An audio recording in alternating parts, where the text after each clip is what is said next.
Hello everyone, welcome back to the channel. इस video में हम बात करने वाले हैं आज के IBPS PO प्रीलिम्स एग्जाम्स के बारे में। आज 4 शिफ्ट्स में ये एग्जाम हुआ एंड सारी शिफ्ट्स का लेवल ऑलमोस्ट सिमिलर सा ही था। तो मैं आपको बताने वाला हूँ कि ओवरऑल किस टाइप के क्वेश्चंस आए एंड जिन लोगों का एग्जाम आज हो चुका उनके लिए मैं बताऊंगा कि गुड अटेम्प्ट्स कितने होने चाहिए थे। अगर आप इतने अटेम्प्ट्स करके आए हो तो आप डेफिनेटली अभी से मेंस की तैयारी शुरू कर सकते हो, और अगर आपने नहीं किए हैं, आप इसके आसपास हो, तो भी आप होप कर सकते हो कि आपका प्रीलिम्स एग्जाम क्वालिफाई हो जाए। और जिन लोगों का एग्जाम कल होने वाला है यानी 16 अक्टूबर को, ये वीडियो उनके लिए ज़्यादा इंपॉर्टेंट होने वाली है, क्योंकि इसमें मैं आपको कुछ ऐसी चीज़ें बताऊंगा जो आपको ध्यान रखनी है कल के एग्जाम में, ताकि आप कल का एग्जाम बहुत अच्छे से कर पाओ। सबसे पहले मैं बता देता हूँ आज की शिफ्ट्स में क्या क्या आया था। रीजनिंग में 2 पजल, 2 सीटिंग अरेंजमेंट। एक शिफ्ट ऐसी भी थी जिसमें 3 पजल आई थी और 2 सीटिंग अरेंजमेंट आई थी। एंड ये काफी कॉमन चीज देखी गई है कि अनसर्टेन मेंबर्स वाली पजल या सीटिंग अरेंजमेंट पूछी जा रही है, तो काफी चांसेस है कि कल के एग्जाम्स में भी अनसर्टेन वाली पजल या सीटिंग अरेंजमेंट आ सकती है। इसके साथ कुछ शिफ्ट्स में ब्लड रिलेशन और डायरेक्शन सेंस पूछा गया था, कुछ में बिल्कुल नहीं पूछा गया, ना ब्लड रिलेशन और डायरेक्शन सेंस। कोडिंग डिकोडिंग पूछी गई थी इंस्टेड, और इनइक्वालिटी थी, सिलॉक्स थे, और मिसलेनियस क्वेश्चंस तो सारी शिफ्ट में थे। तो इस तरह से रीजनिंग था। कॉन्ट्स के सेक्शन में ऑलमोस्ट सारी शिफ्ट्स में 2 DI और एक केसलेट DI पूछी गई थी। जो 2 DI पूछी गई थी वो बार ग्राफ और टेबल पे पूछी गई थी एक शिफ्ट में, और बार ग्राफ और पाई चार्ट भी थी। तो इससे साफ पता लगता है कि किसी भी टाइप की DI कल पूछी जा सकती है एंड होपफुली 2 DIs आएंगी। ये जो 2 DIs थी ये दोनों इजी लेवल की थी, लेकिन थोड़ी कैलकुलेटिव थी। इसके साथ जो केसलेट DI पूछी गई थी वो भी थोड़ी ज्यादा कैलकुलेटिव थी। तो डिपेंड करता है कि कल किस तरह से पेपर आता है, उस हिसाब से आप जज करना उस पर्टिकुलर क्वेश्चन को। अभी जो मैंने पजल जो सीटिंग अरेंजमेंट का बताया, उसमें भी जहां पे 2 पजल और 2 सीटिंग अरेंजमेंट थी, काफी हद तक ये देखा गया है कि जो ये 4 सेट आए थे पजल और सीटिंग अरेंजमेंट के मिला के, इसमें से एक सेट थोड़ा ट्रिकी था और 3 set easy to moderate level के थे। इजी टू मॉडरेट लेवल का मतलब ये है कि उसमें 1 या 2 पॉसिबिलिटी बन के क्वेश्चन सॉल्व हो रहा था, लेकिन जो एक सेट ट्रिकी आया उसमें पॉसिबिलिटी ज्यादा भी बन सकती है। तो हो सकता है कि कल भी इस तरह से ही कुछ हो। 4 सेट आएंगे आपके पजल और सीटिंग अरेंजमेंट कंबाइंड, और उसमें से एक सेट थोड़ा ट्रिकी हो सकता है। तो आपको आइडेंटिफाई करना पड़ेगा कि कौन सा सेट ट्रिकी है, उसको आप छोड़ देना लास्ट के लिए। जो इजी वाले सेट्स हैं उनको पहले करना। इसके अलावा क्वांट्स में मिसलेनियस क्वेश्चन जो आए थे उसमें क्वाड्रेटिक इक्वेशन भी थी, नंबर सीरीज भी थी, एक सेट में अप्रोक्सीमेशन भी आया था।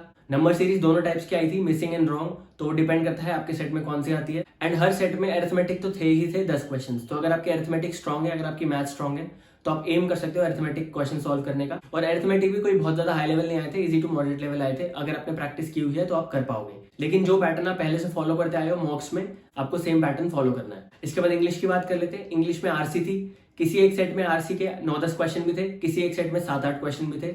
तो एटलीस्ट 7 क्वेश्चन आप मान सकते हो कि आपके सेट में भी आएंगे आरसी में। और आरसी में भी इस तरह से था कि कुछ क्वेश्चंस एकदम डायरेक्ट थे, अगर आपने क्वेश्चन पढ़ लिया तो आप पैराग्राफ में डायरेक्ट आंसर ढूंढ के मार्क कर सकते हो, और कुछ क्वेश्चन ऐसे थे जिसमें आपको आंसर थोड़ा ढूंढना पड़ रहा था।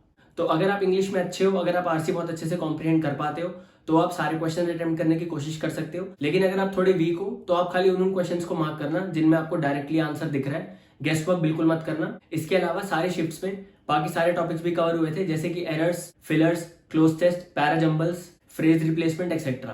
तो बेसिकली हमें पूरा आइडिया लग गया कि किस तरह से आज के पेपर्स आए थे, और जो कल की सारी शिफ्ट्स आने वाली हैं उसमें क्वेश्चंस कैसे भी हो, मोर और लेस एग्जाम लेवल सेम रहने वाला है। 5 to 10% का ही डिफरेंस आएगा एग्जाम लेवल में। अब आप में से जितने भी लोगों का एग्जाम आज था, तो मेरे अकॉर्डिंग आज की शिफ्ट्स में गुड अटेम्प्ट्स जो होंगे वो होंगे 65 अटेम्प्ट्स। बहुत सारे ऐसे बड़े बड़े इंस्टीट्यूट्स हैं जिन्होंने अपने गुड अटेम्प्ट्स 70s 80s में बता रखे हैं, लेकिन मैं आपको गुड अटेम्प्ट्स बता रहा हूँ, ये अपनी जजमेंट के अकॉर्डिंग बता रहा हूँ, बहुत सारे फैक्टर्स को ध्यान में रखते हुए बता रहा हूँ।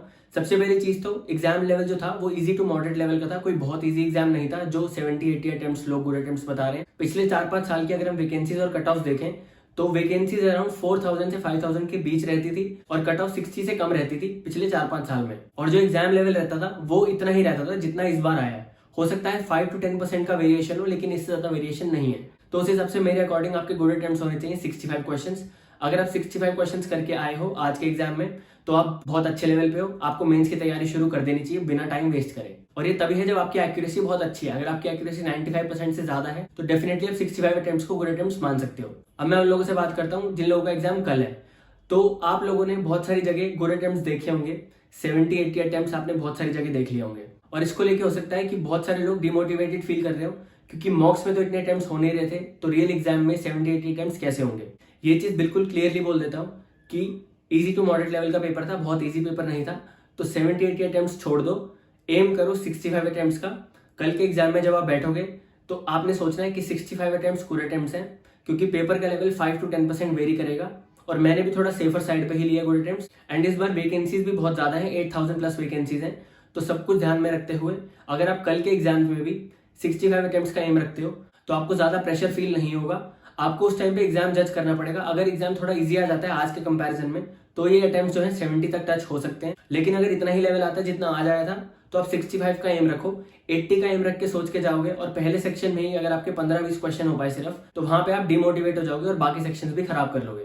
तो ये सब चीजें ध्यान रखनी है। फिर से ये बात बोल रहा हूँ, कल जितने भी लोगों का एग्जाम है 65 का टारगेट रख के जाना। इससे जितने भी ज्यादा कर पाओ वो बहुत अच्छी बात है, लेकिन कोशिश करनी है 65 करने की विद 100% एक्यूरेसी। ये आपका टारगेट रहना चाहिए। 80 क्वेश्चंस का टारगेट लेके मत जाना, क्योंकि वो जब अचीव नहीं हो रहा होगा तो वहां पे आप बहुत डिमोटिवेटेड फील करोगे और बाकी सेक्शंस खराब होने के चांसेस बढ़ जाएंगे। तो कल जितने भी लोगों का एग्जाम है सबको ऑल द बेस्ट। जाते जाते वीडियो को लाइक करें, शेयर करें एंड चैनल को सब्सक्राइब करना ना भूलें। Thank you so much.